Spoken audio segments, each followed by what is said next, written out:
The Bay Area has been kind of a focal point in the news with all the restrictions that have been a little heavier than the rest of the country. We have too much to live for, so we're trying to keep it alive out here. We're funny like that. We like life out here. We definitely haven't been hit like a lot of places, but it's still, there's still people who are getting froggy and getting out of their house. And if you go to the lake, there's a lot of people hanging out at the lake. So, we're just staving off the apocalypse. We're not calling it off. We'll just get there 3 days later than Georgia will. We'll have 3 extra days before the apocalypse. They'll provide a shuttle for the San Francisco residents to the apocalypse campus. A Google bus. Kamau, I haven't seen you in a while, man. You were on the show back in New York when we used to do things live on stages. Yeah. But since then, a lot's happened. Congratulations on 4 seasons of United Shades. People who aren't in the business, they do not understand how hard it is to get a TV show on the air, let alone get picked up for another season, let alone 4 seasons. What's the future? Is there a season 5? Season 5 is in the can. We got stopped filming right before all this started to happen. So it got pushed a little bit because of all this. They were like, I don't know if people want to see a television show about a guy traveling right now. So I think it's going to come out this summer, but I don't know. But yeah, season 5 will come out eventually, unless the apocalypse beats us there. But yeah, season 5, we definitely are around for season 5. And, I mean, all of my career sort of graded on the curve of being on CNN. It's very different to have a show on CNN than it is to have a show on like NBC, It's not as competitive on CNN. I mean, you're traveling all across North America, visiting with so many different, micro communities, subcultures, from actual Klansmen in the South to native populations of Alaska, Hawaii, Muslims in small town Michigan, LGBTQ in Salt Lake City. Who surprised you the most in terms of defying the expectations that you had going into the encounter? I mean, I always say I think the most surprising episode I had like that was the first season we did San Quentin Prison here in California. I mean, San Quentin Prison is about 40 minutes from where I live, and I didn't realize how close it was to my house. And then you think, oh my, I'm going to a prison that houses lifers. I might get shanked, whatever you think from Shawshank Redemption.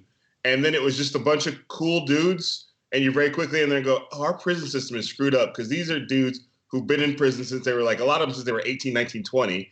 For a crime that if you heard about, you'd be like, yeah, that's bad, but it's not rest of your life bad. And there's not really a lot of, as I said, politicians love to say, I sent more people to jail. No politician loves to say, I got more people out of jail than any other politician so yeah.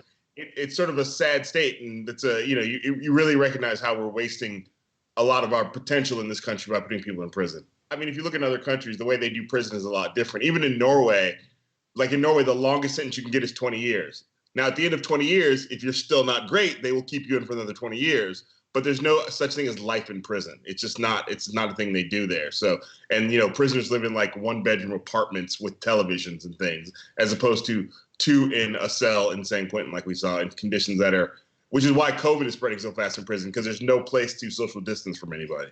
Oh, there's a lot of talk now about prison reform because of COVID, how we're housing not only felons, people who are waiting trial, like in Rikers Island here in New York.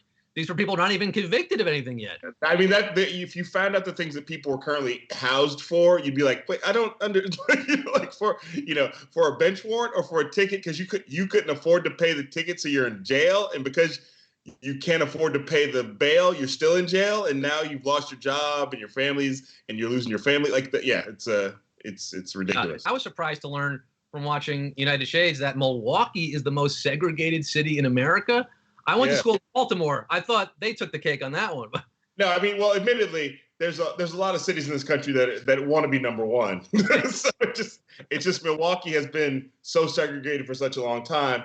And also, I think because of its proximity to Chicago, anybody there who has any sort of I'm a genius is I better get to Chicago.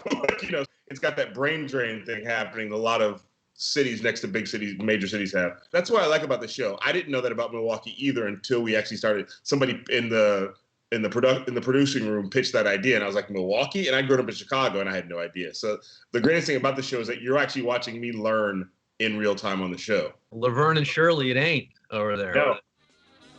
IsoLate Night with Scott Rogowski, live every Monday, Wednesday, and Friday at 9 p.m. Eastern.